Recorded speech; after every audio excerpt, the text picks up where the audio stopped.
The Senate bill is getting raped and pillaged to the point where it is no longer a viable health care bill. With all due respect to Senator Harkin, who is basically using the "we will build an imperfect house and then build onto it later" argument, passing this bill into law would be like building a house that lacked plumbing and electricity. Yeah, you could live under the roof, but why would you want to? Unfortunately, you have people like Howard Dean who are suggesting that we kill the bill and vote against it. And that would be the absolutely most idiotic thing that we could do on this legislation.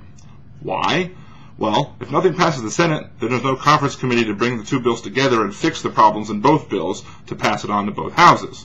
So, no conference committee, no bill, healthcare is dead. So why is the Senate bill so horrible?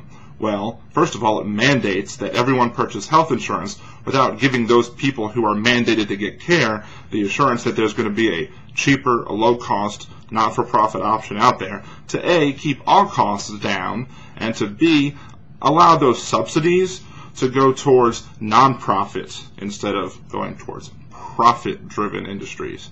Because if it's only towards profit-driven industries, then we're going to be just showing more and more and more tax dollars to those big companies, and it's not going to be any good for the consumer or the taxpayer. But that's not the only problem with the bill.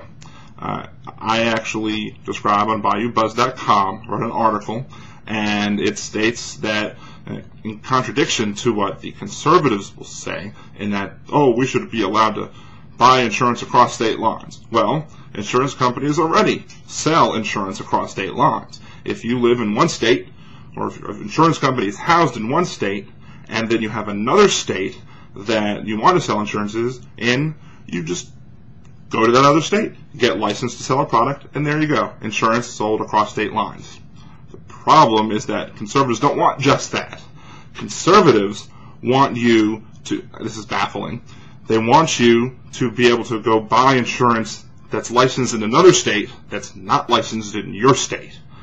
And that's what's going to happen, is that you're going to have an insurance product that's available in other states, in states with weaker regulations than the one that you live in, and basically you're going to be able to circumvent your state's authority to regulate what is sold in their state. So basically the conservatives are going against the 10th Amendment, and that is why this is so baffling, because conservatives love the 10th Amendment. I have no problem with the 10th Amendment. It gives states their powers that's not given to the federal government. I fully support it, not in a vacuum like some conservatives do, but I support it. But they're completely ignoring it on this issue. They want you to be able to circumvent your state laws, and they want insurance companies to be able to circumvent other states' regulations on health insurance.